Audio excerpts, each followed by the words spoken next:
Well, here's something unusual that I have in possession. This is called a JT Randall. Randall. See if I can focus it in for you. There we go. JT Randall. It's a side lock, and it's missing the hammers, of course. That's the only thing that's missing on this. I'm pretty sure it's a Damascus barrel. As you can see, it's got some brown patina going. And what's really cool about this shotgun, let me show you the stock first. Not bad. It's got the metal butt plate. Just turn it around this way. Oh, show you this side. Double trigger, of course. Oh, here's a better side view for the name. There you go. JT Randall. Okay. Now, it is an level. Listen to me. And what you do is you take it, okay, and you push to the right. Let me see if I can do this. Take it and you push it to the right on it, how it comes out like that. See how it comes out like that? So you push it all the way to the right, and this will just open up like that, see? So that's how you do it. And the inside of the barrels of the bores are really, really good. So for considering the age of this particular shotgun is probably 1890s, maybe early 1900s. But this company, there's not much known about it. It was they were manufactured between 1880 and 1914, what I read online. So that's all I found. There's not much of these out there. Every once in a while, like, I don't know, once in a very blue moon, one of these babies will come up. And that's why it's going to be hard to get the original hammers. Everything works great. I actually took this apart and oiled it and everything, and just lightly wiped it down with a steel wool, because like I said, the inside of the barrels are super, super clean. No pitting whatsoever. I wish you could see this, but I really don't have a light in here. I'm in my bedroom right now. But they're super, super clean inside. Okay, if I had some black powder loads on me, I would definitely shoot this. If I had the hammers also, but it's going to be impossible probably to find the original hammers. So what I'm going to have to do is try to get a set of hammers somewhere, and to see if they would work. Because I did take a pair of pliers and I moved this back, and it did click once, and then it clicked again the second time. And as when I clicked it the second time, these fire. So both sides fire. The only thing is, if you could see on the left side, this nub is just a little bit bent. So you could see it's just a little bit bent. It's not as straight as this side. This side is straighter, but this side just comes down a little bit. So I don't know what happened there, but it still works great.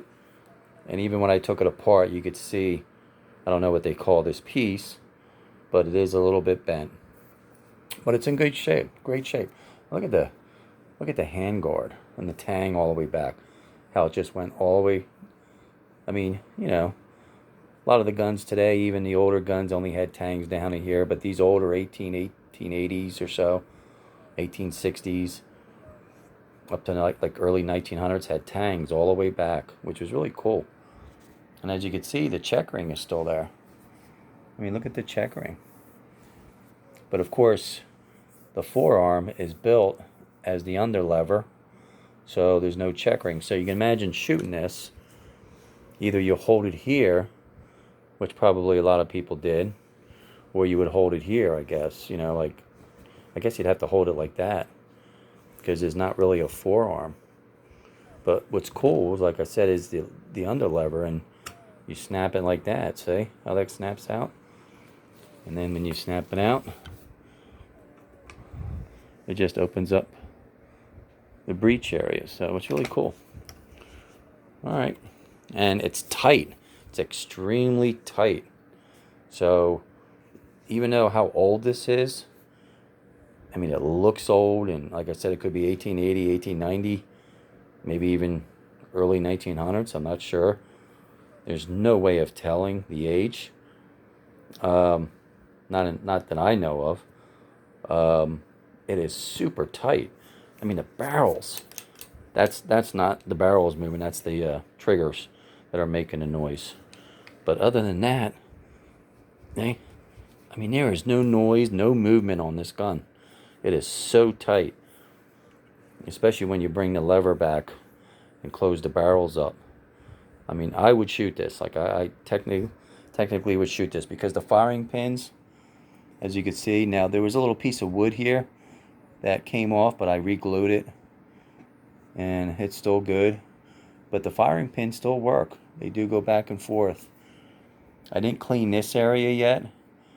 Like, I'm going to take the firing pins out with this little nut and everything, and I'm going to clean it and then oil it all up, and she'll be good. But what I'll do is, like I said, I'll try to find some hammers, but they're going to be hard, and I know sometimes they're very expensive. Some people ask like $100 for 2 hammers, and I have to measure, you know, the back drop, I guess. I mean, I have some old hammer guns.